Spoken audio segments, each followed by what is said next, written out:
নিৰ্মমভাৱে হত্যাৰ বলি হোৱা টিংখং চাহ বাগিচাৰ প্ৰয়াত অমন তাঁতীৰ তেখেতৰ ন্যায়ৰ বাবে আমি আজি অৱস্থান ধৰ্মঘট কাৰ্যসূচী কৰিছোঁ। আৰু এই অৱস্থান ধৰ্মঘট কাৰ্যসূচী এইবাবেই কৰিছোঁ কাৰণ বিগত সময়ত আপোনালোকে নিশ্চয় গম পায় যে প্ৰায় 14 দিন উকলি যোৱাৰ পিছতো বৰ্তমানলৈকে কিন্তু জিলা প্ৰশাসনে কোনো ধৰণৰ এই দোষীক অমন তাঁতীৰ যিজন দোষী সেই দোষীক কাৰায়ত্ব কৰিবলৈ ব্যৱস্থা গ্ৰহণ নকৰিলে বা কাৰায়ত্ব কৰিব নোৱাৰিলে। আমি বিগত সময়ত আমি ৰোড ব্লক কাৰ্যসূচীয়ে হওক, থানা ঘেৰাও কাৰ্যসূচীয়ে হওক বা বিগত সময়ত টিংখং সমষ্টিৰ আদিবাসী চাহ শ্ৰমিক সমূহ ওলাই আমি এটাই দাবী জনাইছিলোঁ যে অতি শীঘ্ৰে অমন তাঁতীৰ যিজন দোষী সেই দোষীক কাৰায়ত্ব কৰি উচিত শাস্তি প্ৰদান কৰিব লাগে। কিন্তু এতিয়ালৈকে অতি দুখৰ বিষয়, অতি লজ্জাৰ বিষয়। আমি আজি চিঞৰিছোঁ যে অসম পুলিচ হাই হাই, আজি হিমন্ত বিশ্ব শৰ্মা হাই হাই।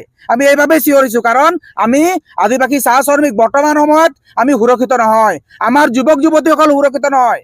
আমি দিনে পোহৰে আজি টিংখং সমষ্টিৰ অন্তৰ্গত দিনে পোহৰে আজি ইমান ডাঙৰ ঘটনা ঘটিব লগা হৈছে। অতি দুখৰ বিষয়, অতি লজ্জাৰ বিষয়। সেয়ে আমি জিলা প্ৰশাসনক অনুৰোধ জনাইছোঁ, আমি মাননীয় হিমন্ত বিশ্ব শৰ্মাকো অনুৰোধ জনাইছোঁ, অতি শীঘ্ৰে অমন তাঁতীৰ হত্যাকাণ্ডৰ লগত জড়িত যিজন দোষী অতি শীঘ্ৰে চিনাক্ত কৰি কঠোৰতম শাস্তি প্ৰদান কৰিব লাগে। অন্যথা অসম চাহ জনজাতীয় ছাত্ৰ সন্থাৰ লগতে আদিবাসী ছাত্ৰ সন্থাও আগন্তুক দিনত কিন্তু এই টিংখঙত কিন্তু জুই জ্বলাম কিন্তু এয়া কিন্তু স্পষ্ট। যোৱা 3 ফেব্ৰুৱাৰী 2025 তাৰিখে যিটো সৰস্বতী পূজাৰ দিনাখন দিন দুপৰতে আজি আমাৰ টিংখং চাহ বাগিচাৰে ফুল কমলি অমৰ কুমাৰ কোনোবা দুষ্কৃতকাৰীয়ে নিৰ্মমভাৱে হত্যা কৰি বাগিচাৰ মাজতে পেলাই থৈ যায়। আজি এই সমগ্ৰ ঘটনাটো আজি 14টা দিন পাৰ হৈ যোৱাৰ পাছতো আজি পুলিচ প্ৰশাসনে আজি দোষীক কৰায়ত্ব কৰিবলৈ সক্ষম হোৱা নাই।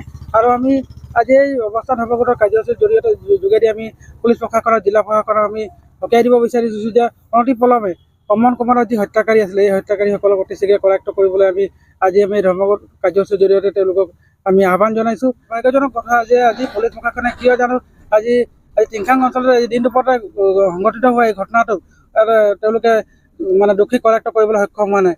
তাৰ আগতে কিবা নিশ্চয় কাহিনী। আৰু এই আমি মঞ্চৰ পৰা আজি সকীয়াই দিব বিচাৰিছোঁ যিহেতুকে বিজেপি চৰকাৰখনে আমাক কয় যে চাহ শ্ৰমিকক দুখীয়া শ্ৰেণীৰ কাৰণে তেওঁলোকৰ সভা সমিতিত তেওঁলোকে শ্লোগান দি থাকে যে আমি চাহ জনগোষ্ঠীৰ ৰাইজৰ হকে আছোঁ, ৰাইজৰ হকে আমি কাম কৰি আছোঁ।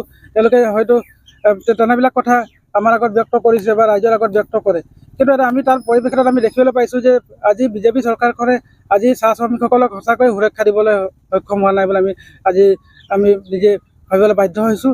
আৰু আজি এই মঞ্চৰ পৰা আমি যিহেতুকে আজি আমাৰ স্থানীয় বিধায়ক তথা মন্ত্ৰী আছে বিমল বৰা ডাঙৰীয়াকো আমি এই সমগ্ৰ ঘটনাটোৰ ওপৰত হস্তক্ষেপ কৰিবলৈ আমি আহ্বান জনাইছোঁ।